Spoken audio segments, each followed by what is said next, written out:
Hi everybody, I really wish that I wasn't making this video today, and I apologise. I'll be looking at a screen while I'm doing this and not always looking at the camera.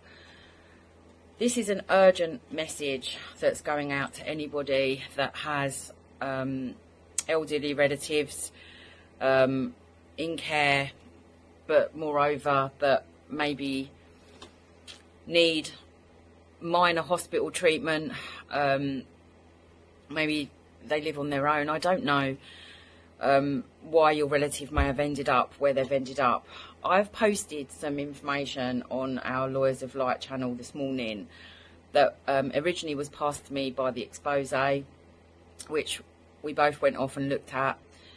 I've also put some voice notes on there which explains exactly what I feel is going on. So what you need to know is that hospitals are being used as care facilities now to relieve pressure on the NHS, okay? There's an article in The Guardian Monday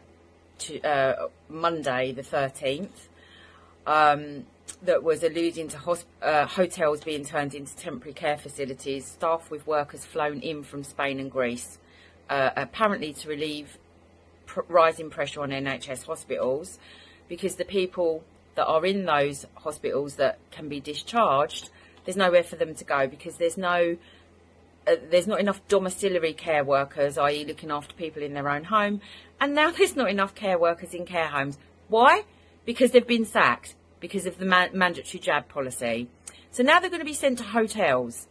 So I just want to ask you, what specialist equipment does a hotel have? Does it have an ICU then? Does it have specialist resuscitation equipment, ward managers, hygiene control, infection control? No, it doesn't. It doesn't have any of these.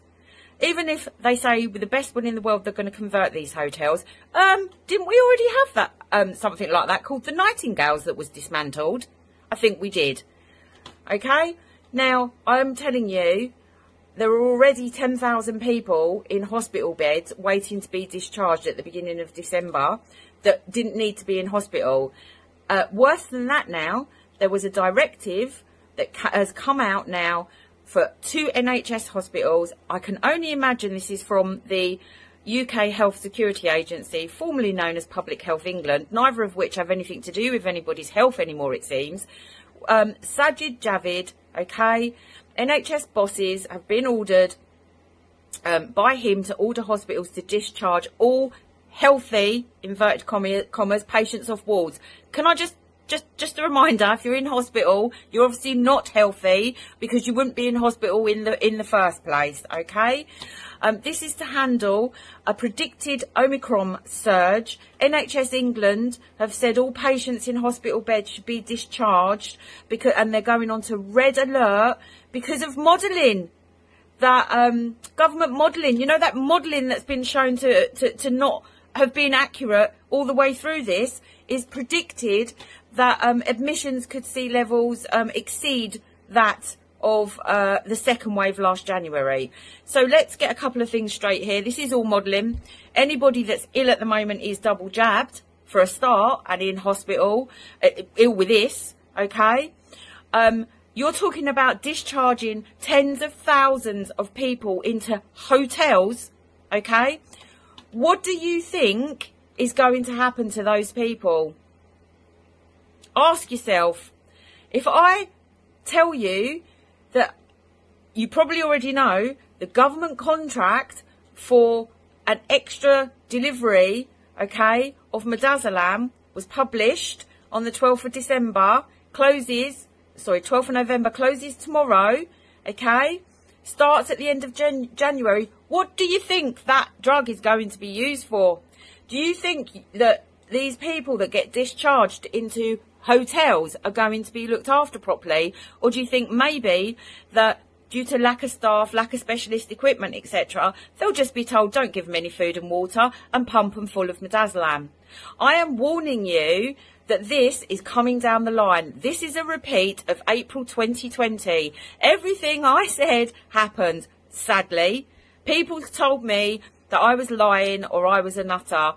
And I'm telling you, It is happening again. If you have an elderly or vulnerable relative that you can have living with you, if you're able to cope with it, then please, I really recommend that you do that. Everything can be found on Lawyers of Light, the articles, the voice notes, etc. Everything. This is really urgent, guys. I'm absolutely, it beggars belief that they sack care workers. They're looking to sack people in the NHS too, and then at the taxpayers' expense fly people in from other countries and convert hotels at our expense when we've already paid for the Nightingales. All the while they've been absolutely raping the NHS of its staff and everything else. And this is supposed to be their plan, to keep people alive, which we know it isn't. It's a plan for people to die. I can't tell you how utterly distraught I am, upset, absolutely everything. I feel like giving up. We're about to go through what we went through again in April. We're going to be 2020. We're going to be told it's Omicron, which it isn't. And I want these bloody politicians to stop lying.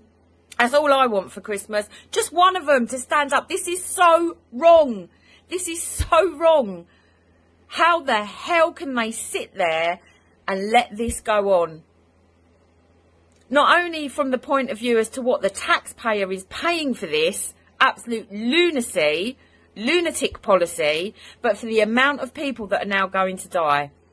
As I've said, this is a warning. You can heed it if you want to.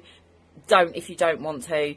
But I am telling you, come January, February, March, those figures are going to speak for themselves.